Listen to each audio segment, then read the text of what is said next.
There's no place to escape to. This is the last podcast. On the left. From your grave. That's when the cannibalism started. What was that? And oh man, we're back in the studio. You guys don't know, this new studio looks like the Black Lodge. Yeah. And I'm the tiny man. From Twin Peaks? Yes. Ooh. Oh, I didn't want to. I actually ruined Twin Peaks for Marcus. At the end of Twin Peaks, it turns out there's 3 peaks. Oh my God. God, those are fun jokes. All right. So today we're talking about, we're switching from. Well, who are we?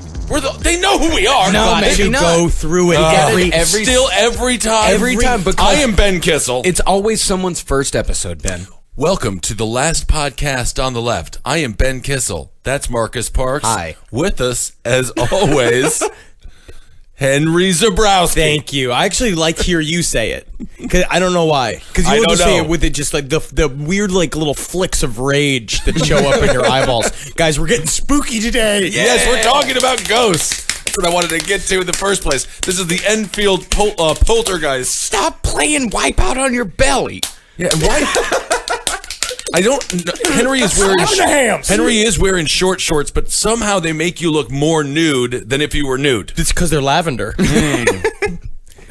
Lavender is the dirtiest color. Yeah, it is. So we're switching gears from a true crime to ghosts. Absolutely. We're going to be covering the Enfield Poltergeist. I am so excited for this. It's scary. Yeah. Well, the Enfield Poltergeist haunting occurred in the London suburb of Enfield from August of 1977 till April of 1979. It is by far England's most famous haunting and is one of the most documented poltergeist cases in history. This is not a bullshit one like the Amityville Horror House. No. This is something that there are credible witnesses, a lot of instances, many different types of poltergeist behavior. All of them, some new shit. I think that it's one of the most bona fide.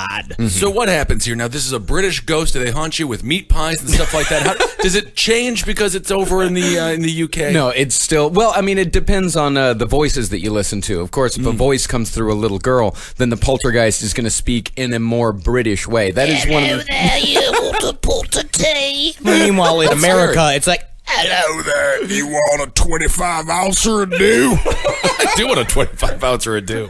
You may know Enfield as the inspiration for the second Conjuring movie, but not surprisingly, Ed and Lorraine Warren's claims of involvement are, like most things with the Warrens, total bullshit. boo! Boo Interesting. on the Warrens. Yeah, boo on these people. Well, they made a lot of money off of this stuff, that's for sure. They made a lot of money. Now, most accounts place the Warrens at the site of the Enfield haunting for no more than a day, uninvited, mind you. Really? And even that just consisted of the classic Ed Warren, hey, how are you, let's make some money move that he was so well known for. It was actually the inspiration for Alanis Morissette's song Uninvited. Oh, really? Yeah, it's very interesting. It's never a good day when the ghost hunters show up at your door just randomly. Yeah, just, hi. Hey, the place is haunted, huh? Heard your daughter's gotten fingered in the night by a ghost. I bet we can make some cold hard cash off of that off of these guys I know in fucking Vienna. Hi.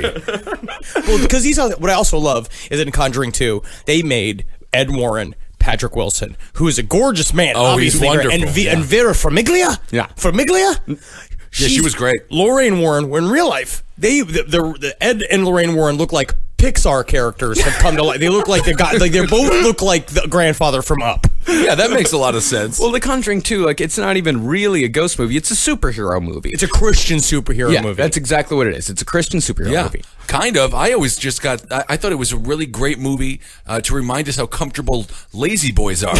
They showed that chair so damn much. I was like, I just want to be in it. Now, the only reason why the Enfield case was chosen for The Conjuring 2 was because Warner Brothers doesn't own the rights to most of the Warren case files, so they had to scrape the barrel a little bit for a story good enough to follow up the first Conjuring movie, which was fucking awesome. Which is really sad, though, because in real life, the actual story of the Enfield Poltergeist is a really compelling story. Basically, you got like a war-torn British family that's going through a lot of turmoil, like several girls on their menarches, their first periods coming out of them.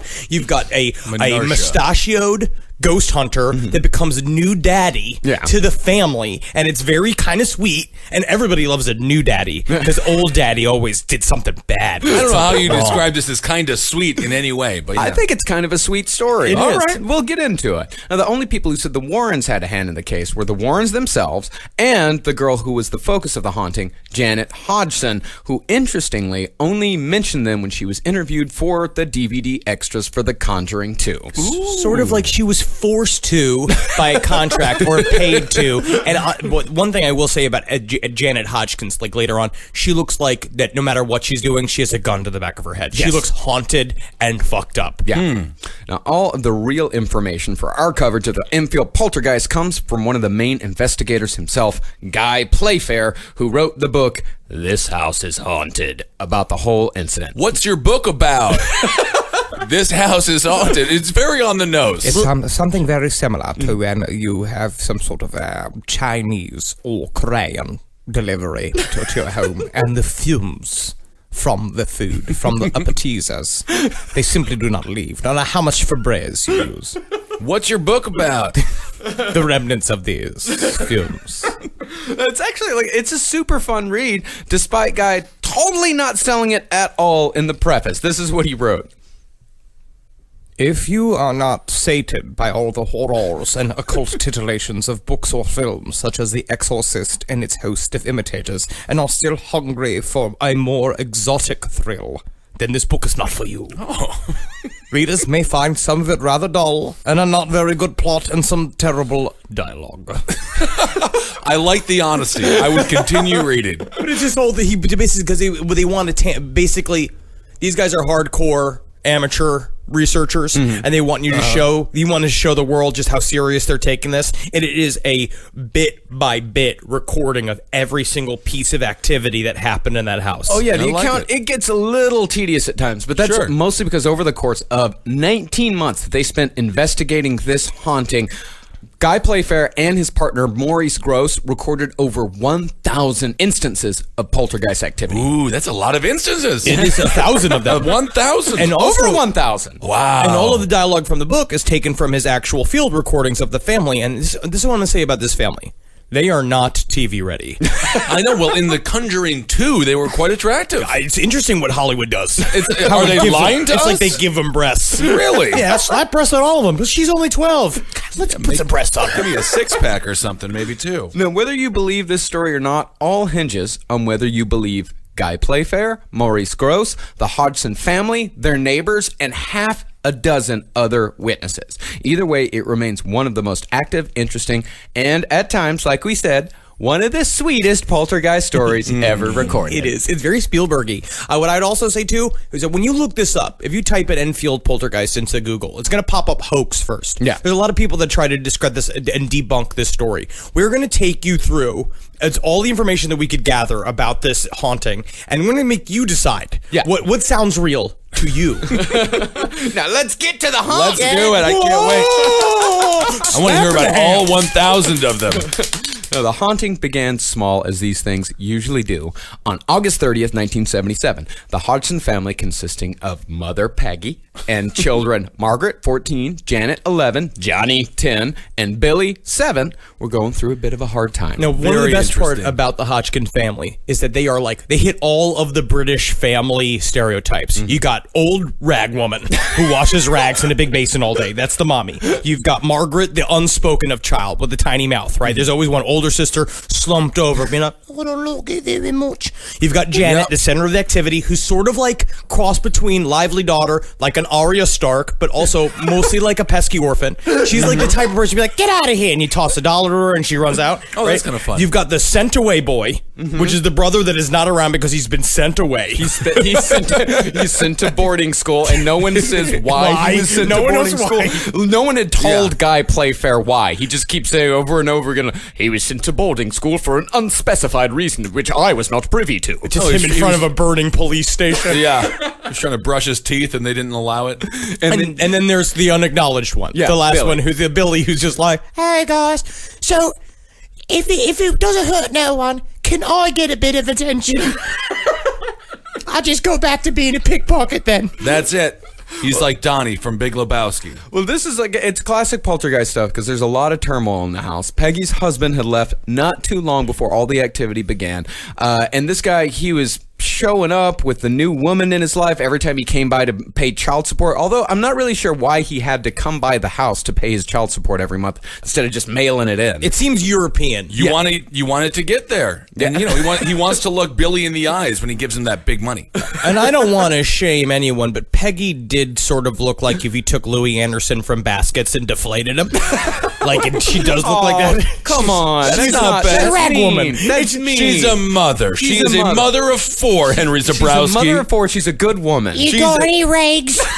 Well, don't you want a clean rag, Henry? Loves What's her family wrong with- very much, and she is a good woman, Henry. This is unbelievable. This is coming absolutely from Henry awful. Zabrowski, Jesus, Henry. who loves his mother so much, and now he's demonizing this British homemaker. All my dresses are Really? grey because they're soaked through with rag water.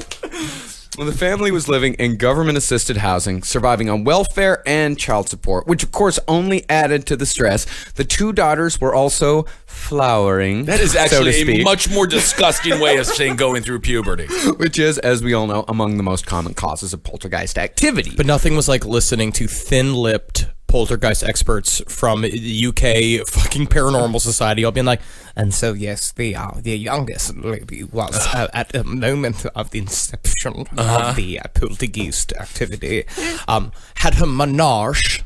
Her first period came out of her crawling like a beast from the swamp. Well, it's a wonderful natural thing. So one night, Janet... it is. Thank you, Kissel. Thank you, Mr. We make- Mr. Kissel. Like, are we still doing fucking dodgeball in 6th period? Yeah, no, well, it's, yes, periods are the theme of the day. So one night, Janet and Johnny called to their mother to complain that their beds had been shaken.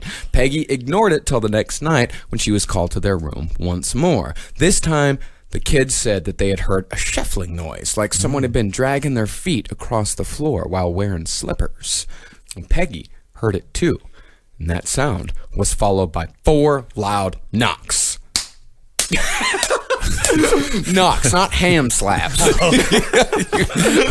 A person who's too poor to be a folk singer. I came here to slap my body. My belly's a drum.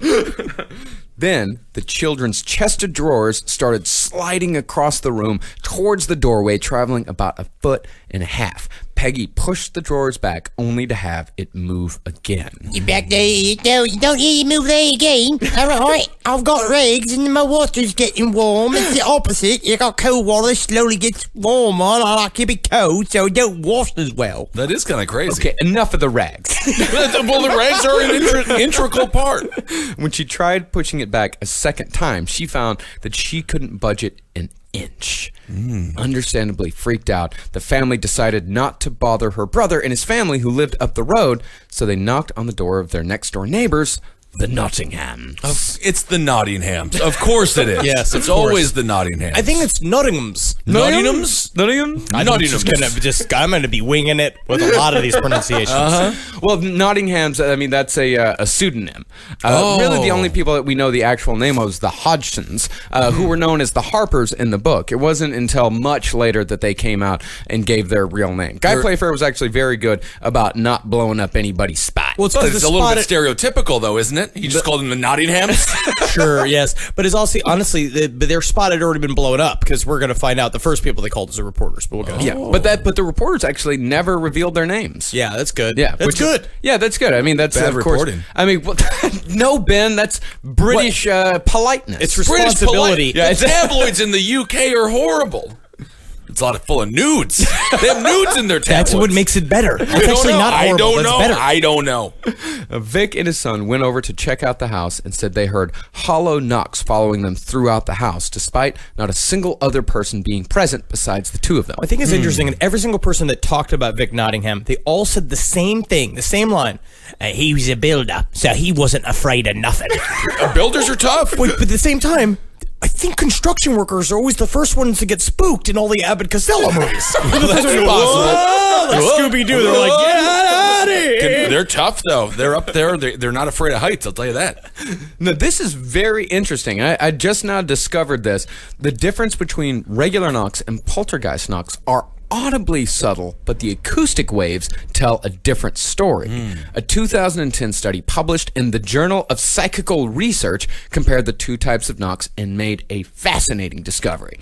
They found that the regular knocks started at full amplitude and tapered off, meaning the peak of the sound wave was at the very beginning. Okay, we're getting into sound waves. We're getting into sound waves. Like, when you do like, the sound is like, you just look at that. Is that an empty knock? That is a regular knock. That's a real regular knock. That's a regular knock. I'm not stoned enough to completely understand sound waves.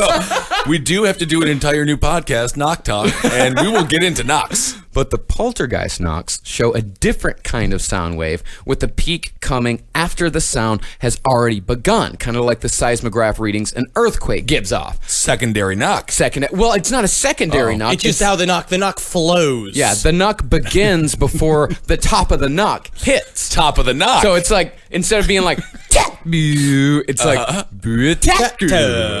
Weird. Man, and only the most This is lonely person interesting. with headphones could ever understand what that means. Because I can see Marcus. You mean me? I am legitimately confused on if this is an interesting conversation, but it is.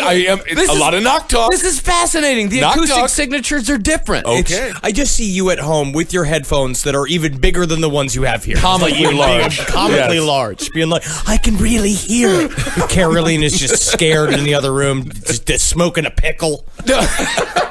No, This is my fourth pickle today. He's talking about knocks again. Today's sponsor for the last podcast on the left is NatureBox. If you're anything like me, you eat like absolute garbage. That's why NatureBox might be the right choice for you. NatureBox has over 100 snacks that taste good and are all made from high quality, simple ingredients. That means no artificial colors, flavors, or sweeteners, so you can feel good about what you're eating. Plus, they add new snacks inspired by real customer feedback, the latest food trends, and professional chefs every month. It's so simple. Just go to naturebox.com, choose the snacks you want, and NatureBox will deliver them right to your door. There's no risk. If you ever try a snack you don't like, NatureBox will replace it for free. So you're sure to find your new snack obsession. And right now, you'll save even more. NatureBox is offering our listeners 3 free snacks with your first order when you go to naturebox.com/LEFT. That's naturebox.com/LEFT for 3 free snacks with your first order.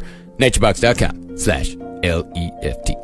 So after hearing the knocks and finding nothing, the Harpers, at a loss, called the police, while one officer was sensibly checking out the plumbing. Yeah, sometimes a big turd in there, he'll fuck up everything. Not to say he didn't crude in front of the children, but sometimes if you squeeze out a big long fucking piece of shit out of yourself and get it all gobbed up in the fucker. You get the feeling that if they called him over for like a an armed robbery or something, he'd be like, "I'm gonna go check the toilet." I don't know. I always just go check the toilet. It's first. just him shitting. They took our television. I'm gonna go make sure there's nothing in the toilet. While he was checking out the plumbing, the other cop, along with everyone else in the room, saw a chair wobble from side to side before it slid 4 feet across the floor. And what makes this case different than any other poltergeist case that I've ever really read about is that this cop not only saw this, but wrote an official report saying that she saw this chair slide across the ground. And I watched an interview with her, and she immediately was like, "This is not a person that just to look at her. Like honestly, she's just not going for attention. This obviously was brought a lot of negative attention to her. She was immediately made fun of. It discredits you. This is the problem with the paranormal world in general. Look at me, how I've been discredited. Oh my for God! the things What a I've victim! said, things I believe. What in. a victim! We always say that. So the chair was wobbly. Chair was wasn't just kinda fun. the chair moved 4 feet across the floor. It wasn't just wobbly; it moved 4 feet across the floor. All right, get on it. Sit on it. This is like a Disney movie. Well, yeah, all of these things do at first start off pretty innocent. They start off, very calm, and then they escalate. Why didn't the police light up the chair? Shoot it. Because it's not America and they don't have guns. Yes, and thankfully, I mean, because they found out the chair was painted white. Ah, I see.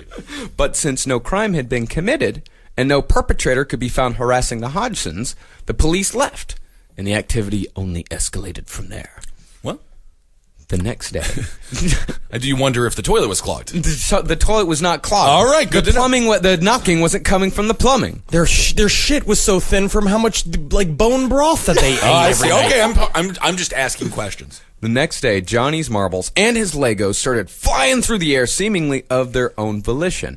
Peggy's father came over, picked up one of the marbles that had hit the bathroom door, and found that the marble was hot to the touch. I gotta say, these marbles are as hard as my marbles were when I met your mum. It's kind of a gross Oh way yeah, she gripped me. He gripped me good. Your father did.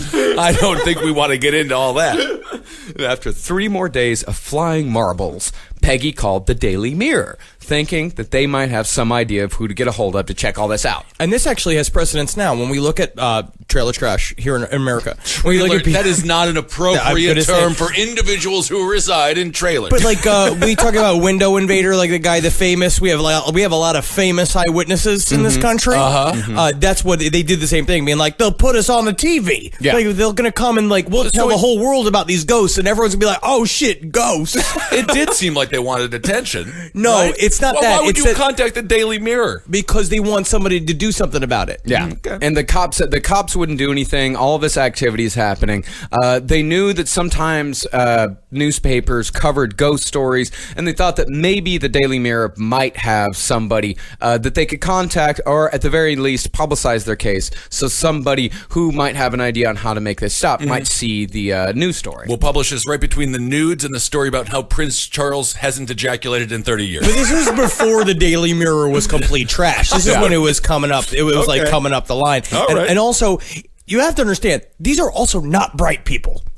Well, this is not. These don't are think not. so? No, absolutely not. Well, you're going to hear more details that show that information. Yeah, functioning plumbing, from what I understand. Street smart. Oh, okay. No, that's that. You can't just say because somebody's dumb. They're street smart. I like that. Well, I mean, yeah, Peggy showed some deductive reasoning later on. Sure. Well, Peggy called the Daily Mirror. She thought maybe they could help him out, but instead, the Daily Mirror smelled a story and sent out a reporter, Douglas Bentz, and a photographer, Graham Morris, out to investigate. Cool. But nothing happened, at least until the reporters gave up and left. As soon as they left, marbles and Legos started shooting around the room again, and the reporters were called back before they even reached the street.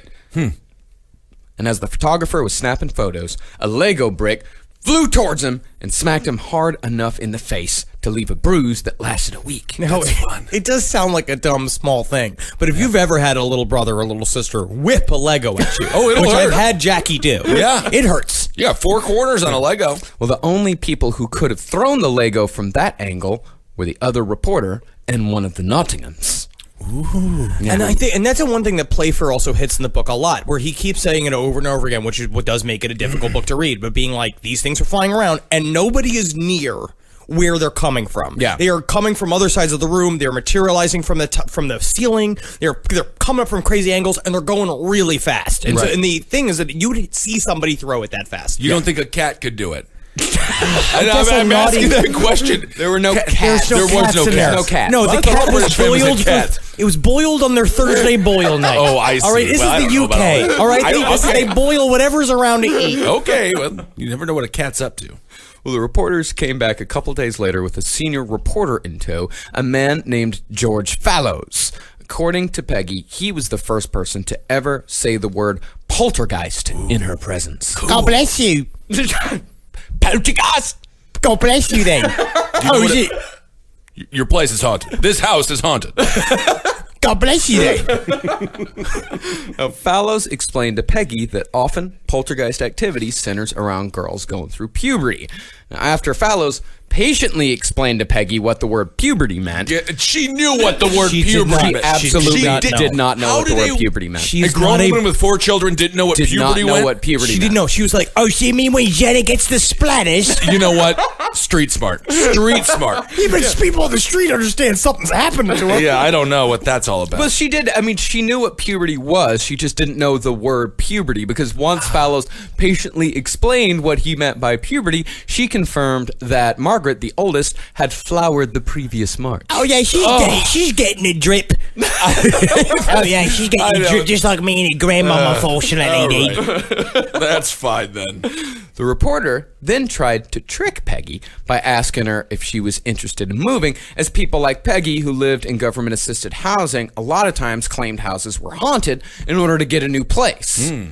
But Peggy had no interest in leaving the house she'd lived in for 12 years, so Fallows suggested she contact the Society for Psychical Research. Ooh, the Society for Psychical Research. That sounds like a lot of suspenders and a lot of khaki pants. You were correct, but they are thorough researchers, and this was one of the last bastions of like the 1800, like in the UK specifically. It came over to America for a little bit, but the obsession with the supernatural and the paranormal, and the idea of cold, reasoned men and women going out there and doing their due diligence and to research it as unexciting as possible. Yeah, you do get the feeling when they're driving in traffic, they're just like, slow down. Everyone needs to slow down. Well, let's let a very British woman named Mary Rose Barrington explain to us just what the SPR is. Ooh, cool.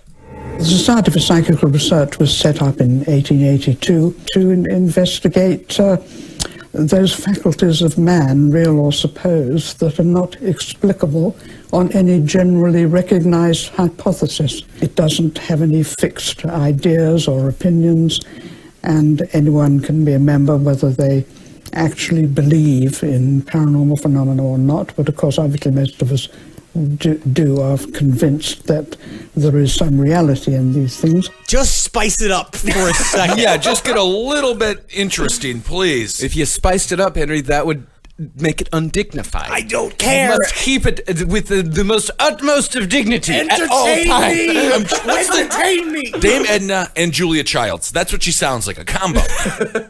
Now, although the SPR had been a fixture of the paranormal community for almost 100 years by 1977, almost none of its members were interested in actually going out into the field to face a poltergeist head-on when the Enfield case was brought to their attention. None, that is, except Maurice Grosse. I love this guy. He's like a Vincent Price character. Yeah. He has a real motive. He's out there. He lost his daughter. He's going to look for these ghosts. And also, he looks like a boss munchkin. He looks like the head of the Lollipop Guild. He's got the silliest mustache in the world. Sounds like someone will frighten a ghost. He looks like he commandeers a steampunk Zeppelin. I like him. Maurice Grosse was a fairly successful inventor who had a lifelong interest in the paranormal, particularly concerning the question of what happened to a person's spirit when they died. The interest only grew after his daughter Janet died in a motorcycle accident in 1976, fueled by a series of strange coincidences immediately following her death. Just before she died, Janet had sent her brother a birthday card with a humorous illustration of a person with a head injury. The text read, I was going to send you a bottle of toilet water for your birthday, but the lid fell on my head. That is actually based on, again, at the time, there was a drought happening in the UK, and so this was a very topical birthday funny. card. It's like saying if we had sent a card and trying to explain to being like, your age is just too damn high, and then you have to explain yes, there was a the one rent, point during a yeah. mayoral race, and there was a man who was famous saying the rent is too damn high. well, I thought toilet water was what they called cologne. What? I don't know. Yeah, No, it was I don't explained know in what a they're book. splashing That on.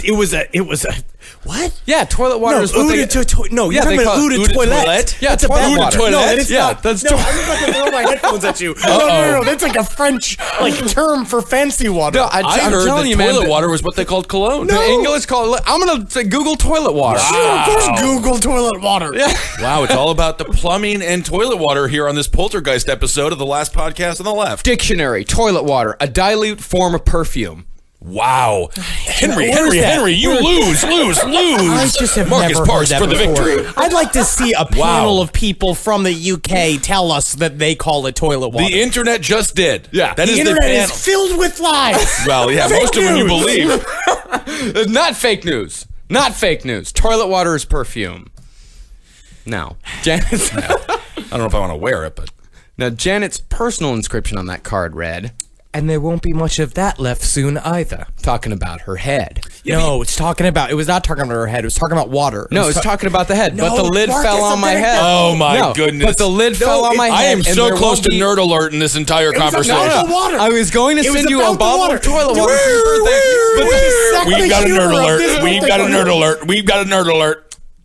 Context says that there won't be much left of that either. She was pointing towards the head. You meant about the water. It was not. She's not a Well, comedian. you know what? No, but that's the thing. What Why if it would was there- a double meaning? I'm going to say it was a double meaning. We're going to end the conversation. No, absolutely not. Because We have to to the haunting, and you guys are arguing over cologne is toilet water and what the heck she's talking about in the stupid birthday card before she dies. well, in the first of many coincidences, Janet's cause of death was indeed head injuries. Because there wasn't much of It's that. a motorcycle accident. no, it's yes, 'cause we of got the it. water. I'm sure there's some knee injuries and shoulder injuries. water too. joke. Yeah. Then a broken clock identical to the one the Grosses owned that belonged to a friend suddenly started working the day of Janet's death and stopped at 4:20. Ooh, yeah. Legalize it. Yeah, that's my line. $26 billion could be made federally. And 4:20 is just about the time in which Janet died. Ooh. Then, on the day of Janet's funeral, Maurice asked for a sign that his daughter might still be around in some form or another. He thought a good sign might be rain, as the area had indeed been caught in a drought for months. This is what I'm fucking talking about. Yeah, well, I'll concede that it was in a drought, but It was a joke about the drought. Nonetheless, can you a imagine joke though if about he it. asked for a sign that his daughter was still alive and she just stood up in her casket and was just like, "I'm burning down here." He's like, "Never mind, I don't want to know. Sorry. Go back." Now, the day after the funeral, Maurice saw that the roof below Janet's bedroom was wet, while the rest of the roof was bone dry. Ooh. Maurice wrote down his experiences, presumably to deal with his grief, submitted it to the SPR, and applied for membership soon after. It wasn't long until George Fallows called about the Enfield case, which involved a little girl with the same name as Gross's deceased daughter. And if It's you know all anything, coming together. But if you know anything about magical thinking, this idea of synchronicities popping up all the time, and that is a part of what they talk about the SPR and the idea of a true weird spiritual moment or a non-physical like mental trail. Like this kind of the idea is that the universe is like taking you here. It's kind of fun. It's like when you break up with a girl and then all you do is see her name everywhere. Yeah. Isn't that interesting? Huh. Kind of interesting. Remember that? Remember you ever do that? Just spelling in the spaghetti, and meanwhile, but then you're just hacking at the spaghetti with a butcher's knife. I love spaghetti. And within an hour of receiving that phone call, Maurice Gross pulled up to the front driveway of the Hodgson residence, and he would be a central part of their lives for another 19 months. So now this guy, I mean, he really did not have a lot going on. He was right. He was ready to go. I mean, it was his hobby. It was pretty Okay. much nights and weekends. He was an inventor, so he was a self-made man. He pretty much wrote his own ticket. Does he, not to reference the Big Lebowski again, but does he look like the guy who's trailing Jeffrey Lebowski, the heavyset guy? No, he's a little taller and lankier than that. Okay. Yeah, and he's just got a funny mustache, and he truly believes in what is happening in this house. Yeah. That's a part of what it is. Is as soon that's the mark of how crazy the fucking activity was in that house. Is that he showed up and things are just flying around, like drawers are opening, like bathroom doors are opening and closing, and it's like pandemonium in there. It's like at the it's in like Poltergeist when he opens the door and it's just the whole place is just swirling in there. We're gonna find out that this is also Poltergeist is loosely based off of this story. Well, yeah, it's this and another story. They kind of meshed them together. Sure. Now, it took 3 days in the Hodgson house for Gross to have his first experience with the entity. In the middle of the night, Gross and 3 men from the Daily Mirror heard a crash from Janet's bedroom. When they opened the door, they found that a chair had boosted forward 4 feet and it spun backwards. To make sure Janet was asleep and not the perpetrator of the chair boosting, Gross opened her eyelids to find her eyes rolled backwards, as the eyes do when one is in a deep sleep.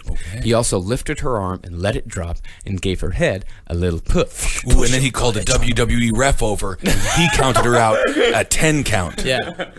By all measure, Janet was fast asleep, as pretty much the Hodgsons were all ridiculously hard sleepers. I think it comes from the gentleness of life of being a little simple. I think that they can just. Janet was the most clever one, but the way he talks about how he tried to wake them up, because he did a lot of this stuff. He's just like, check to see if they're asleep, and then just playing with their eyeballs and like shaking them and stuff, and they're still like, it's ridiculous. Yeah, poking it's them like with in What needles. About Bob when they're trying to wake him up out of the bed and then the alarm goes. It's always that. Now, after a couple more weeks of standard poltergeist activity, which Gross hadn't directly seen himself yet, he just kind of heard things from other room. Janet would come up and say, hey, this pillow flew across the room. Gross attended a meeting of the SPR and announced he was in the middle of a case and could use some help. Luckily for him, Guy Playfair, author of This House is Haunted, What's it about? was in the audience. but it would still be a little while before Guy Playfair would join the fray, as Playfair had just finished another book and had planned a nice little holiday for himself. It's definitely like a movie, because when he was talking with Maurice, he immediately he's like, well, I'll come and I'll stay for like a day or so, or maybe 3 or 4 days. Then it turned into 19 months. That Gross also got incredibly sick during one whole section of it. For like 2 to 3 months, he was sick. Yeah. And then he was like, all right, this is your case now. And he's stuck in there. And I mean, Maurice Gross is like a charming man. He's like a sweet, fun, like grandpa-like. Guy Playfair is not charming. He's a little like, hello. Yeah, I heard he's dull. He's a paranormal author. Yeah, I can imagine. When Gross returned to the Hodgson home, he finally saw the entity at work for the first time. Marbles zoomed through the air past his head, appearing as if they were coming from behind the children. He then heard Peggy say from the other room, There's a noise in the bathroom. Oh. When Gross walked over, he saw the bathroom door open and close on its own 4 times, followed by a sudden cool breeze, as often happens in poltergeist cases. Hey, Maurice, while you're here, eh?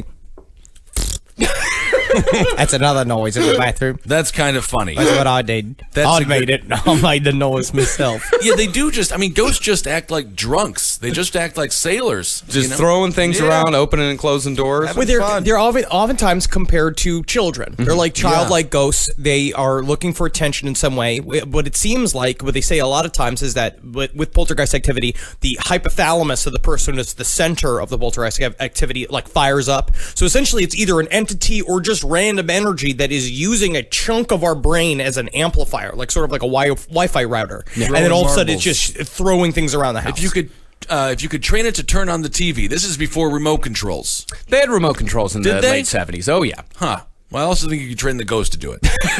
Get him cooking. Well, the funny thing, you say that poltergeists are like children. The funny thing about that is that poltergeist activity becomes more and more sophisticated as time goes on. Almost as if the They're filling out the New York Times crossword puzzle? No, they're not filling out the New York Times crossword puzzle, but the things that they do become more and more difficult. And complex, and they start to communicate a lot more. And the more you communicate with them, the better they get at it, almost as if they're learning. Today's other sponsor for Last Podcast on the left is Casper Mattresses. The Casper is an obsessively engineered mattress at a shockingly fair price. Supportive memory foams create an award-winning sleep surface with just the right sink and just the right bounce. Try Casper for 100 nights risk-free in your own home. If you don't love it, they'll pick it up and refund you everything. Casper understands the importance of truly sleeping on a mattress before you commit, especially considering you're going to spend a third of your life on it. Free shipping and returns to US and Canada. And with over 20,000 reviews and an average of 4.8 stars, it's quickly becoming the internet's favorite mattress. I've got a Casper mattress. Henry's got a Casper mattress. Even Ben's got a Casper mattress after we finally convinced him to take it home, even though he still puts it on his broken box spring. But he still loves it now that he's got one, and you should get one too. You can get $50 towards any mattress purchase by visiting Casper.com/LEFT and using the offer code LEFT. That's www.casper.com/LEFT. Terms and conditions apply. Well, after the marble incident, Gross saw Janet walk into her bedroom, followed by 3 marbles smashing into the door as she walked through. And the strangest thing about the marbles is that when they hit the floor, they didn't bounce, nor did they roll. They stayed exactly where they landed, as if they were made of metal, and the floor was a magnet. Cool. It's really interesting, and they kept trying to recreate it too, which is kind of they just kept trying to throw marbles at the floor all night long. It's a great house to be a kid in. I would love to be one of the 7-year-old. This is fun. I think we're going to get to the fact that, admittedly, the 2 little girls, Janet and Margaret, did say that they did fake some things. They said they faked about 2%. Yes, but what I think what happens is that it is a lot of fun. I think that they are now in the middle of this thing, and they don't. We're going to get to how much it destroys their lives and how much they wanted to keep Morris Gross around because new daddy is there and everybody's happier when new daddy's around. Sure. Now, it was fairly obvious by this point that Janet was the focus of the activity and would be for the next 19 months. This, of course, led the debunkers to claim that an 11-year-old girl was just playing a ridiculously elaborate trick on everyone for almost 2 years straight. But, like we said, it is true that Janet got caught faking once or twice, but that does not automatically discount every instance, especially since these events, as we'll find out, were witnessed by multiple people. And in fact, the debunkers on this case are surprisingly weak. Yes, because Really? the witnesses are really strong. We have reporters, we have police officers. We have psychiatrists that are going to come in and see some weird, crazy shit. And they're We've the got bunkers. Yes, we got ventriloquists. Oh, are and going if to you come can't in. trust a ventriloquist, Magicians. and nothing's more trustworthy than a man who tricks you with cards. Well, the best that debunkers can do is to say that people are stupid and eyewitnesses can never be trusted. Now, I will agree, eyewitnesses are notoriously unreliable when it comes to singular events. But when there are over 1,000 events witnessed by multiple people over nearly 2 years, it gets a little harder to write off. Yes, and the fact that Maurice Grosse and Peggy Hodgson never asked for money. Nope. They both it ruined their lives. This whole thing, it bankrupted Maurice Grosse. Yeah. He sort of lived the rest of his life defending the work that he did here because this would become everything that he's known for. It's kind of sad. The Warrens got all the credit for this thing, huh? Yeah, In well, The Conjuring too. At least now, yeah, and The Conjuring too. I mean, the debunkers, the best they can do is they just go, nah. Like, I don't, nah. Let's go to the bar. Now, I mean, as far as the other reasons for them faking it, it could be said that Maurice Grosse was doing it to deal with the death of his daughter. Definitely. Guy Playfair had a book to write. Yes, even though he constantly said, "Oh, I didn't want to write a book." Yeah, and you're like, well, constantly you said just that. the more you say it, the more it sounds like you wanted to write a book. Yeah. Yeah, Janet was doing it for the attention, and Peggy was doing it to think about anything else but her husband sleeping with her ex-husband sleeping with a young girl. And the rags piling up. Well, I know she's got a lot to do. Janet's also obviously the smartest person in that house, even as an 11-year-old Yeah. girl. Yeah, she's very clever. Everybody else is pretty dim. Only because it's like, Peggy just kind of comes from working class neighborhood in UK. She's just not. She just doesn't have that kind of faculty, I think, to organize this long of a hoax. And Janet is kind of stuck in this, kind of being held back by this family. Did they try to throw away the marbles? Well, we'll find out exactly. Okay, because I would throw those marbles away. They tried that with disastrous consequences. Really? Yeah. Oh my goodness. Well, at any rate, author Guy Playfair decided to join the case after a front-page story in the Daily Mirror and a radio appearance by Peggy Hodgson and Mrs. Nottingham, in which the neighbor said she saw an impression on Janet's bed as if someone either was or had been lying there. Yeah, her ex-husband. Even though there had been nobody in the room. What are you talking about, her ex-husband? It was tiny little lump too. It's a baby lump. Oh, this is Janet's bed. Yeah. Not Peggy's bed. No. Forget about it. And the impression is not going to be there for years afterwards. The mental impression. Yeah, because you imagine what that builder's weird body was like making those poor children. I heard he's a brave guy. Now, when Guy Playfair showed up in mid-September of 1977, the mood in the house was so tense that just the appearance of a daddy longlegs in the kitchen caused what he described as an unreasonable panic. I understand. Daddy Longlegs are kind of creepy. I love them. Okay. Problem was, nothing happened in Playfair's presence, at least at first. So, in an effort to catch Janet, as Playfair wasn't convinced yet, he and Grosse made a big production of going down the stairs, and then they snuck back up again. This is how they thought to fool the kids. And they were like, all right, going downstairs for the night. That's a good idea there, Guy. I guess we should do that. Yep. Down the stairs we go. And then they would go, Start clamming together coconuts like Monty Python. and then they would walk back up silently. Oh, I see. Like criminals in a Sherlock Holmes play. Now, that's when the marble dropped, just as it had before. Straight to the floor with no bouncing or rolling, this time right in front of Playfair. And this is when he tried to replicate it over and over and over again, just dropping the marble on the floor over and over again in the middle of the night. But he couldn't make it happen. This is a fun little game I like to play called the silly little dropping game. I sometimes like to call it dropping the metal baby. Why? Menage. And I sorry, the first thing I was thinking of was how everyone had their menages in here. This is where Scooby would get scared. Well, this is when Guy Playfair decided that this case was worth sticking around for. Playfair invited the Daily Mirror photographer back for another go-round to see if he could capture proof. But they found when they set up the state-of-the-art equipment, all 3 of the flash bulbs failed to go off. And this would be a running theme in the Enfield poltergeist haunting, just as it is with most other poltergeist cases. Electronics and mechanical objects just don't work as they should around poltergeist activity. Interesting. And as with most of this stuff, this can be taken either as proof that paranormal activity is afoot or proof that nothing is going on, and all these people are just lying about their equipment malfunction. And I think it just comes down to what you believe in. That's if you believe in it or not. And I think that what we have talked about before with UFO cases specific, sometimes with ghosts, it is a very personal experience. Yeah. They just talk about the vibe in that house.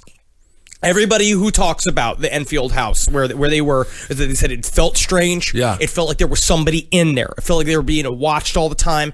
They walk around. It's a very personal experience. Being haunted, like being abducted, is more of a weirdly personal psychedelic experience than anything else, because it's the activity's coming from inside of your brain. Like acid, like you're tripping on acid. Yes, and it's a little girl is projecting her reality out onto a bunch of people in a room and are kind of subjected to it, like subjected to her trip. It's very interesting, but I think that's you can really only see the haunting from inside of it. There should be a camera company that makes cameras that can hold up to a poltergeisting. I mean, is poltergeisting a term? I think that we can make it one. Poltergeisting. Is this how you're going to CEO a company? You're going to say Poltergeisting. stuff being like, "We need candy cane shoes."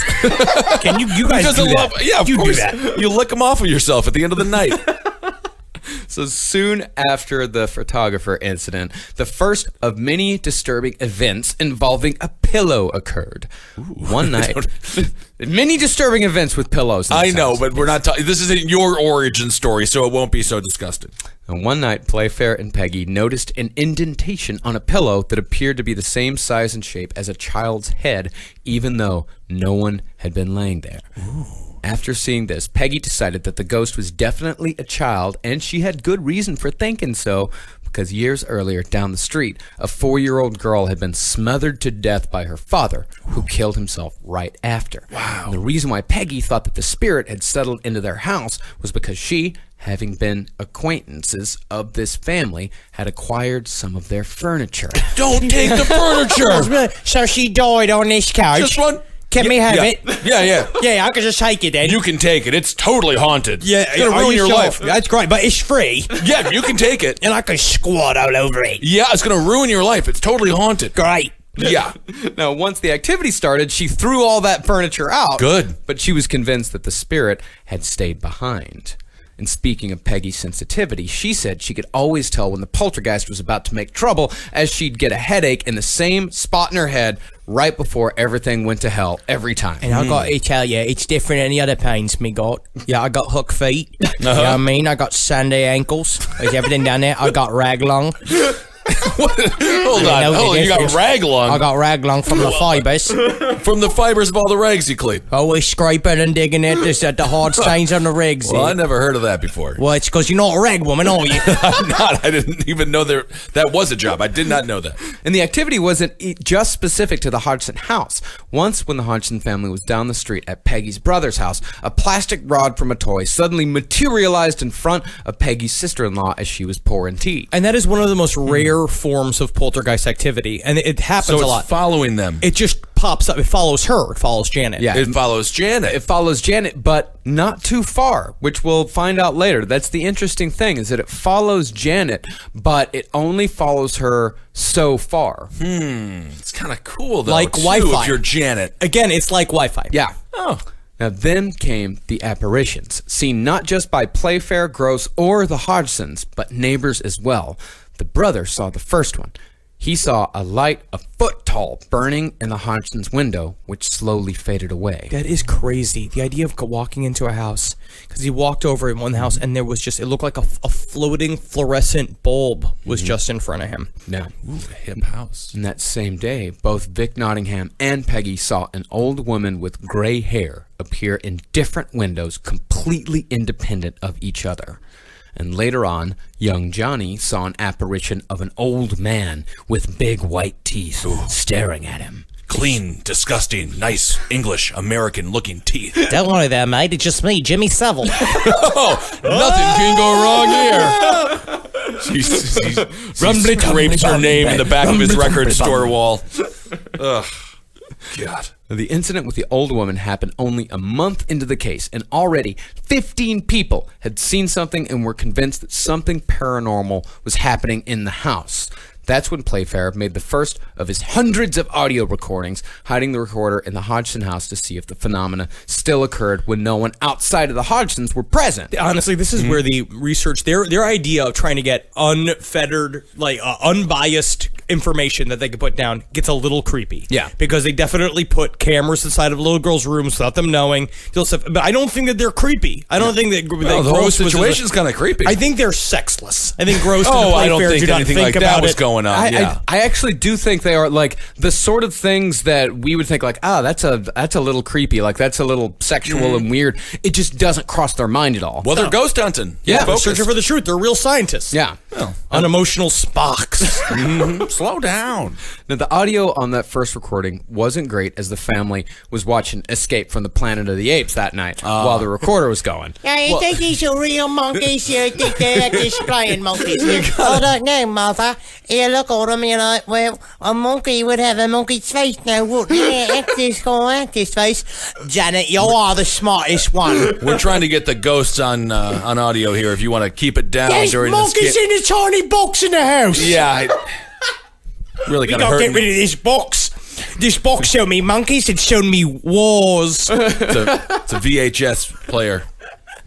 Escape from the Planet of the Apes was being watched very loudly, but the knocks still registered. Ooh. It's very The hollow interesting knocks. because it sounds like a recording of a knock is being played in the house. It's a very hollow sound. It doesn't sound like it's there. It sounds like everything's fake. It's very interesting. And it moves around. You know, it moves from the walls to the ceiling. And what they said about the knocks as well is the sound. It sounded like it came from inside the walls or inside the ceiling, because right above Maurice Gross, he said one time he heard a knock. The floor was carpeted right above him. The floor in the room right above him was carpeted, but the knock did not sound like a hand rapping on a carpeted, muffled floor. It sounded hollow. It sounded like it came from inside. Possible a little rodent. Is it a rodent knocking there, trying to get in? That was actually Peggy Hodgson's like running joke. Like she just say, "Well, and Morris is back." Yeah, which Yeah, is the kind of mice. cute. It's Yeah. kind of cute, but there were obviously many rats in there. But they were trying to make their way to America. Oh.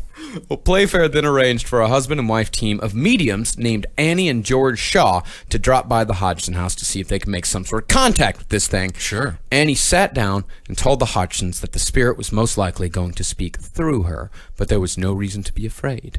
She invited the spirit in and immediately let out a witchy cackle. Oh, that's good. I thought a fart could be funny too. But that's just me. And then she spat at her husband, who quietly responded with, I've been spat at by better people than you. Now look at this. Look and see what went wrong, and we'll show you how to put it right. and then Annie replied, Gozer, help me. Elvie, come here, Gozer.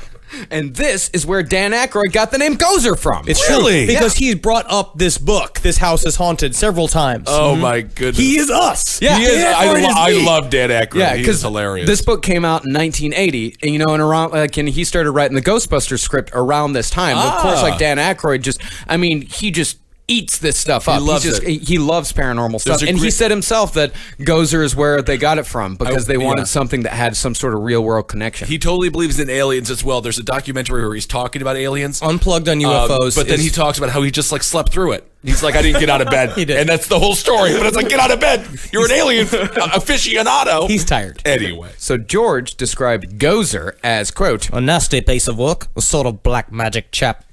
Cool. Elvie, on the other hand, was said by George to be an elemental, which is a lower form of energy that does all the day-to-day ghost stuff for higher powers. A lot like what the Greys do in the alien world. Yes, and also sort of like what Slenderman proxies do, and when they're not being just bent over a fucking bench while like I don't Slenderman think we need to get into this thick creepy fucking rock. pasta, erotica Fucking pasta. works it around their All hole right. while they scream, wondering if they That can was take last. it. We don't need to revisit the horniness of the last episode. But it is really interesting that, like there's so many connections between the ghost world and the alien world. I've been saying this for fucking years. Yeah, I like know. And I will everyone who's continue to into say them it. are divorced, Yes. unhealthy. We're saying the truth. Their It's drinking more problems important. are developing.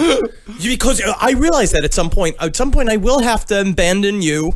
my friends, my Yeah. family, and go somewhere and really get to the bottom of the UFO scenario. I know I will do that. I know I didn't will you get do to that the bottom Monday of it. night? We had What- a little campaign of it, and then you just slammed a bottle of whiskey, and I can't even imagine what you said to yourself in the mirror. I was watching the Defiant Ones. I was watching Dr. Dre and being like, I'm like him. We're gonna take over the world. Just being very confident. But no, it's obviously aliens and all paranormal activity are connected to it's projections of our brains. It's somewhere between another entity using us as a conduit to basically create them, and then that relationship is completely psychedelic. But I also believe that they also have a consciousness. So Okay, and people say, how do individuals believe in religion? Well, there you go.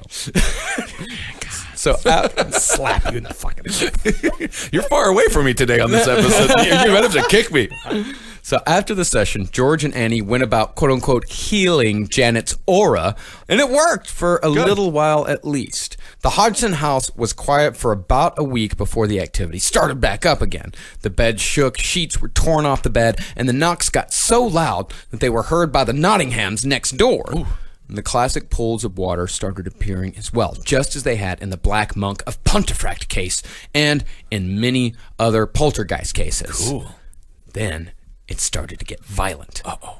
One night. That he said, she said, boo. Uh-oh, we got Limp Bizkit in the house. The ghost is named Fred Durst. He keeps turning my hat backwards, and it is unbecoming of a researcher. One night, Janet said an apparition of an old man sat in the chair next to her bed and put her hand over her mouth and nose, suffocating her. Later, she said she saw another old man sitting on her bed.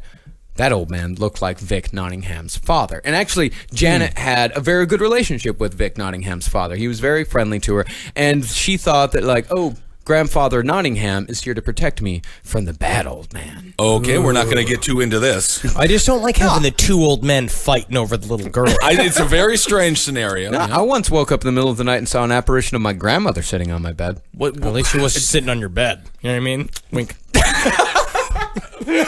What? I don't even get the wink. But what? Now, was it your grandmother? Yeah, it was totally my grandmother. Yeah, but was it just her? I mean, it might have been some sort like it was either the most vivid dream of my life, or I did wake up one night and there was an apparition sitting on my bed, and it looked exactly like her. Was it just your because grandparents just want to be around young She had people? died. She was She dead. was dead. Well, you didn't mention that key Well, yeah, that's element. a part of it. She had died years earlier. Well, mark it. Why would I be mentioning Say my dead grandmother sitting on my grandmother. bed if she wasn't dead? I Yeah. thought that was a given. Yeah, which is his No, you grandmother have just to showed say up and she's dead been like, grandmother. I said an apparition of my grandmother. But she still could be alive. no. just in a He different would have part said of that. Dirt, He would've said Texas. that. You know what? You're being an obstructionist. I'm not being an obstructionist. You are. You're being I an am obstructionist. not being an You're sitting obstructionist. there. You're Oh, a that's big boulder. insane. You're being a real kidney stone in the urethra today. Now, Ben, before you say to take the goddamn chair out of the room if it was causing so much trouble, Thank you. taking the marbles out, Get it taking out. all the, Take its coat. take all that stuff out. Playfair tried that. Yes, they are very thorough. Yeah, Okay. very thorough. All right. But in one of the most dangerous incidents, the poltergeist instead ripped off the iron grill from a fireplace and flung it towards little Johnny's bed, just missing his head. Almost killed him. Wow. Then, not too long after, the entity tore the iron frame from the fireplace, which was cemented into brick, and bent the pipe attached to it at a 32-degree angle. And if this is true, there was no way an 11-year-old girl and a 7-year-old boy could have done this. If this was Russia and maybe they were put into like a strongman competition from Yeah. like an early age, which I could see it, but honestly, it was Maybe a it bent was- pipe. If you see the picture of it, it's bent all the way back. Like Yeah. it's a crazy. It's just Perhaps one of a, those yeah. incidences where you look at it, where like that's not possible. A for little Wisconsin kid to do. farm boy might have been able to do it, but these are city folks. Yeah, these are city folk. And again, that all depends on whether you believe them when they say that they didn't bend the pipe. You can always say, well, they just bent that pipe themselves. Did they bend the pipe? No. All right. Yeah, little kids. Bending pipes. Shouldn't be Trying to- bending trying to pipes. I'm not smoke even marijuana talking. out of I'm not them. even talking about the kids. I mean, I'm talking about like Guy Playfair and Maurice it doesn't Gross. Like, seem like these guys would do it because they're so nerdily invested in Yes. real poltergeist activity that it might ruin it for them. but we also know that know. a lot of times people will fake evidence in order to juice what they really believe. Of course, and then or they things. think it's worth it because at least it gets their story out. Stan Romanek is the perfect example of that. Stan Romanek, obviously the UFO guy, the one that the Netflix documentary is Oh, based yeah. on. he obviously was making shit up after a while. He faked all his YouTube videos, but the original videos he had of orbs and the things he saw, I think, are completely legit. And then at some point, but you want to sell the message. Yeah, So you have to, sure. you got to juice You gotta it. fake it. Yeah. Well, these incidents, these are just a few of the over 400 that happened in the first few months. Naturally, the Hodgsons needed a holiday, so they were off to Clacton-on-Sea for a week to gather themselves. I don't understand how many times I hear stories about like the UK like beach vacation spots, and it all just sounds like places where like you sit in a rocking chair and you die on the beach. Yeah, you it's just just- cold. It's like 30 degrees out there, and Yep. the beach is all rocks. Yep. Just No, look like- at a pile of garbage bags. But the night before they left, Playfair took some advice from the oldest living member of the SPR, a one Dr. E.J. Dingwall. I love this guy. I really love this guy. Dingwall said if the ghost was rapping, it was time to rap back. And sometimes when you get in there, you got to throw down your dopest lyrics. You've got to smash them with your mama jibes and jibes about how you have more money and street power than him and how your gat will fire multiple rounds before his can. The old British rap battle. The rapping and knocking. Look at that. It's Your mother knocking. sits around the house. That's kind of fun. Now, what follows is an actual audio recording of Maurice Grosse communicating with the spirit using knocks. 1 for no, 2 for yes. Also, I will note, most people do say you should not actually communicate with the poltergeist because it says it encourages the behavior. Things are going to increase and get worse. And what do we find out in this case? Boom. That's exactly what happens. Much worse. Knock. 1 for no and 2 for yes. Are you a male spirit? 1 for no and 2 for yes. That's 2. You are a male spirit. Did you used to live in this house? You did. Was it more than 50 years ago? Yes. Did you die in this house?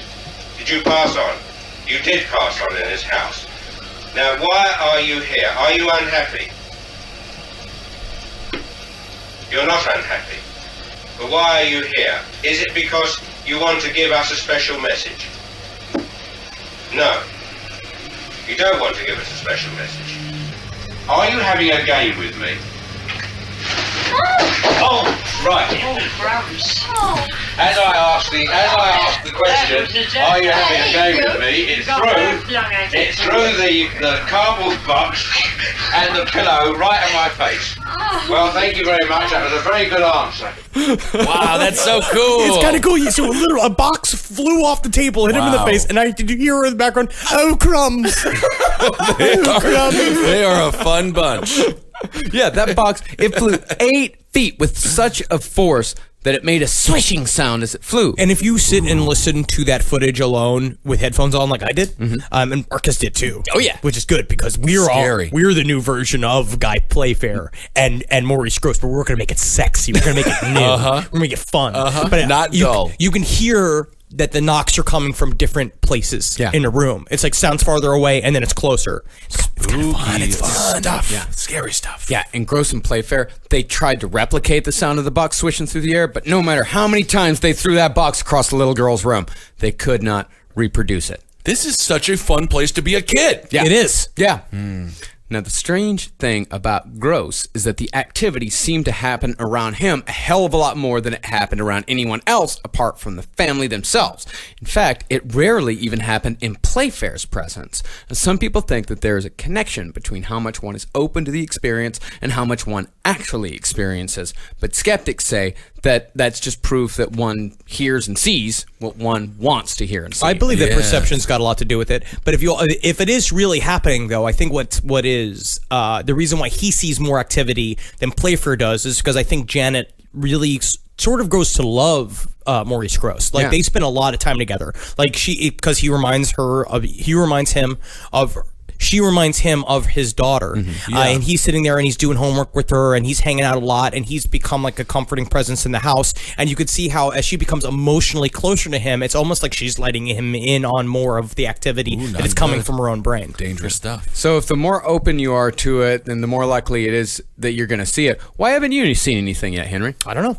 It's weird. You want it too much. You're too desperate. I'm out there. I'm looking for it. I watched The Skies when Natalie because Natalie had been out of town, so I've been alone. So I've had a lot more like one thing I did last night. I was out last night. I drank a bunch of whiskey alone again, and I got a bottle of white wine. And I drank most of that, and I just sat on my stoop, just looking at the skies, just looking for UFOs all the time. They don't living come. like the woman in the Notebook, just staring at the heavens, I just trying do to that remember the past. I'm always looking for UFOs. I put myself in scary situations, not really, but I put it. I look for ghosts, but they don't come. You put yourself in an ooky spooky situation. I try to. Yeah. What do you do? How do you do that? Just walk into weird spots. Now, interestingly, when the Hodgsons went on holiday to Clacton-on-Sea, the only incident was when Peggy Hodgson was woken up by the sound of a dog barking coming from Janet's bed. But that will only become important in part 2 of this series. And when the Hodgsons returned, the activity picked up right where it left off. A sofa levitated 4 feet off the ground. Janet was thrown 8 feet out of a chair. The entity even managed to freeze Margaret on the stairs, and she was only able to move with the help of Maurice Gross. And the way Still a fun house. It's not bad. But they said the way they described the touch was that it felt like pressure. Like it felt like a cold pressure wrapping around them, almost like a wind tunnel wrapping around them, and all of a sudden they just can't fucking move. Yeah. Now then, the messages started. Peggy called out to the spirit, asking it to write down any messages it had so they could all stop with the goddamn knocking. Now, much to her surprise, 5 minutes later, she found a message on top of the fridge. It said, I will stay in this house. Do not read this to anyone else, or I will retaliate. Now, it is true that the paper came from one of Janet's notebooks, but Peggy stresses that she was in the kitchen the whole time after calling out to the spirit, and there was no way for one of the kids to sneak in without her noticing. The next message showed up on the living room table. It said, Can I have a tea bag?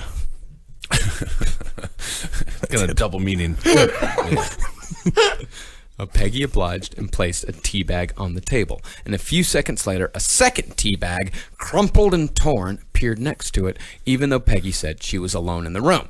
Later that day, Peggy's ex-husband showed up at the house to make his monthly child support payments. Just thrown at her with a fucking grocery bag full of pennies. I guess You know what I mean? so. Just like, because it was very tense every time he showed up. Extremely tense, because this guy, of course, the ex-husband, like, he didn't believe any of this stuff. So he'd just show up, give her the money, laugh at her. A lot of times he had his much younger, much more attractive new wife right on his arm. It's like a ain't movie where right. they're just like, like laughing at her. Yeah. She's stuck in there. She's completely broke. She's got Maurice Gross who won't fuck her. Yeah. And I mean, like, Kids, like nothing. She's kind of hoping. I think in a little bit too, it's being like she's also kind of attracted to Maurice Gross, trying to keep him around, and Maurice is just bathing in all the attention. Yeah, Could be. And he's married. You know, Yeah. he's a happily married man. Yeah, What's she up to during all this?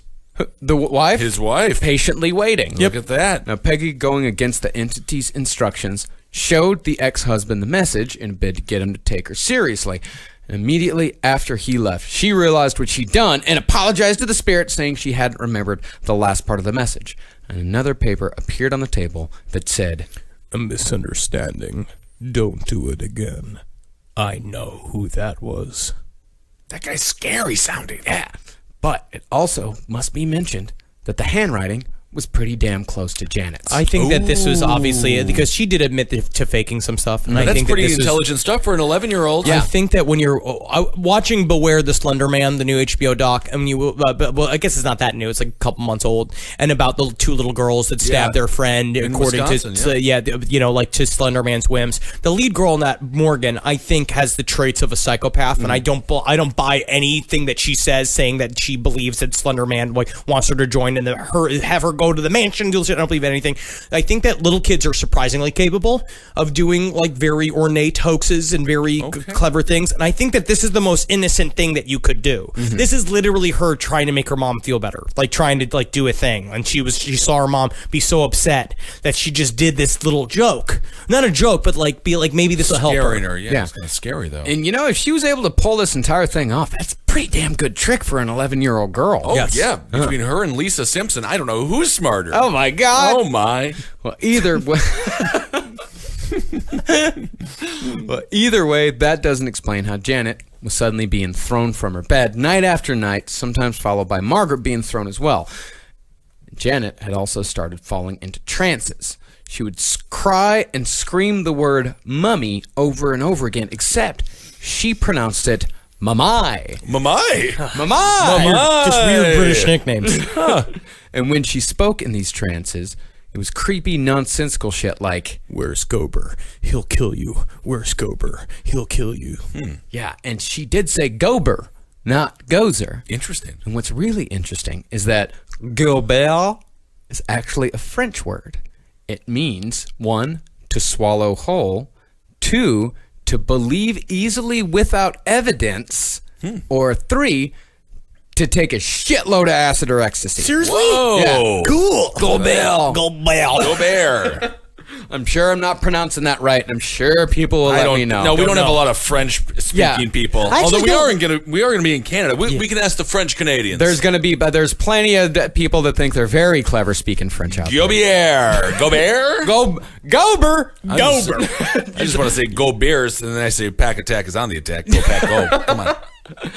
Peggy even tried taking Janet to get some mental help at a hospital, especially after these trances, but nothing seemed to get through to her. The only thing that seemed to calm her or the activity down for any period of time was spirit mediums. Well, also, Peggy was anti any psychiatrist seeing Janet at all because she blamed the son that appears to be sent away for no reason. She blames the psychiatrist for doing that to him, which also then We don't know what he did I don't again. know what he did. No I idea. just see him with the Halloween mask on, like Yeah. little Michael Myers after stabbing 3 or 4 babysitters. It was your fault, psychologist. In fact, in the very beginning, when I think it was when Fallows told her that he was going to contact the Society for Psychical Research, she fainted because she thought that Psychical was more psychiatrists who were going to send Janet away as well. It's a whole room of them. Oh, that's Burn the room. Burn it down. Now, the second set of mediums, named Luis Gasparetto and Elsie Dubugras, came from Brazil. When they arrived at the Hodgson house, they first went upstairs to get into contact with their spirit guides. I love Brazil. That's all he's got. Don't even worry about it. I don't know. Anything that- Mexico and Brazil are very far apart from each other. Brazil's more like, Is that, do they have a lot of that? That's Germany. Yeah, somebody. That's closer. No, it's like. I don't know. What's the name of those loud things that they play during soccer matches? The Vizula? I don't know. When the two Brazilians came back down, they yelled at Janet for a while in both English and Portuguese, and Janet was perfectly fine again. Now, this is what Elsie wrote about what she thought was wrong with Janet. I see this child, Janet, in the Middle Ages, a cruel and wanton woman who caused suffering to families of yeomen. Some of these seem to have come back now to get even with her and her family. That's scary stuff. Yeah. Now, both Louise and Elsie claimed that Janet was an extremely powerful medium and should begin training at once to control her powers, kind of like a Jedi. Oh. It's kind of cool. It's kinda That would be like a awesome. Jedi. She should have went to Brazil. Can you imagine that? Having chosen that life instead, leave fucking this horrible place in the UK. Go to Brazil, where it's Brazil. nothing but sunshine, people with their tits out, big, beautiful butts, and like horn music. Men are like, very attractive. Too. everything. Hairy, Papayas. but then sometimes not hairy. Yeah. And of course, Janet never did, which may explain the absolutely shattered state that she lives in today. Yes. She's still around, huh? Yeah, Yes, she's just in her like early 50s, yeah. Oh. Yeah, because she was 11 in 1977. She looks, not to, belabor the point, but think she you're looks gonna- haunted. She looks haunted. She looks extremely haunted at all times. Kind of tired. Yeah. But after that particular spirit healing session, Janet fell into another trance pretty soon after they left. This time, though, she started drawing pictures. But I think it's interesting because Luis, one of the Brazilian mediums, his main thing was drawing pictures, doing automatic pictures. Yeah. And it was kind of like maybe she saw that and saw what he did, or that was like a thing that he didn't do it there, but that's what he does. Well, Playfair said that they never mentioned it in front of her, Yes. what it was that he actually did. That he did because he would channel like Renoir and like draw pictures in his style. Now Janet, she started drawing pictures of blood and knives, or just the word blood over and over and over again. The only picture with any meaning was one of a woman with blood pouring from her neck and the name Watson written underneath. And when Playfair asked Peggy if she knew any Watsons, Peggy replied that the couple who lived in the house before them 12 years earlier had been named Watson. Peggy revealed that Mr. Watson had died in the house. As for Mrs. Watson, she had died not too long afterward up the road from a tumor in her throat, just like Janet had drawn. She's killing people with her drawings. Wow. And that's where we'll pause. Cool. All right. We got ourselves a real poltergeist here. Oh, yeah. We'll be back next week with the conclusion of the Enfield poltergeist. The activity only Enfield escalates. poltergeist. It gets creepier. I think this story is better than the one that was talked about in Conjuring 2. That's what we're talking Get about. the Warrens Yeah. out of here. Yeah, get the Warrens out of my here. goodness. We don't need Christian superheroes. Like, this is a much better story. Yeah, All right. Maurice Grosse is such a good hero. He's a genuine student of the paranormal. He wants to help this family. Yep. He's got nowhere to go. His wife, what they do with British wives when men go out to war and stuff like that, so they just put him to sleep. I don't And so know she if was that's like in a true. I'm not like a sure. There's hibernation no evidence chamber. of that. Yeah, but- and Wow. Guy Playfair, like, he would make a great surly sidekick. Like, he would be the comic relief of very dry humor. Yes, perfect. Yes. And then Legos. Everyone likes those. Product loves, like, placement. Product and that's product placement placement. for Legos. Yes. Wow. All right. So, thank you. Paranormal. Paranormal. It's all coming together. All right. Let's see. What do we have to do here, Marcus? We want to talk about the Patreon. Thank you for everyone who Of course. has donated to the Patreon. You are lifesavers, and we love you very much. Yep, patreon.com/last podcast on the left. If you want to give us any donations whatsoever, we appreciate every single dollar. We appreciate every single donation. And if you want to see us live, Yes. you can go to lastpodcastonTheLeft.com for all of our live dates. Come watch us drink at you. It is so much fun to see how drunk. Speak at them. We can get pretty drunk.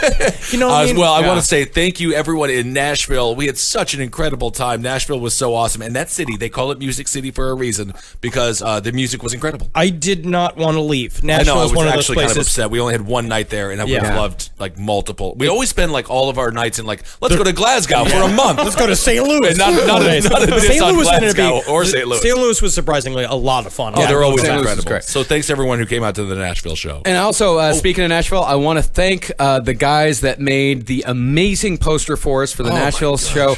Grand Palace Screen Printing. You can check out their work at grandpalace.us. They're going to be making more posters for us at some of was the so upcoming cool. shows. They're so amazing. They made it's a serial killer bingo board. It is It's awesome. It's just so professional and it's high quality. It's high amazing. quality. It's high quality. And It's the amazing knives. stuff. The knives, man. Yeah, thank you, Knife Man. Knife man. It's pretty Knife cool. Man. And Nice so man. follow us on Twitter. I'm at Henry Loves You, at Marcus Parks, at Ben Kissel. Follow us on Instagram. I'm at Dr. Fantasty, at Marcus Parks, at Ben Kissel, the number one. And follow one. Last Podcast on the Left on all of the things that are hypnotizing the American public at LP on the Left.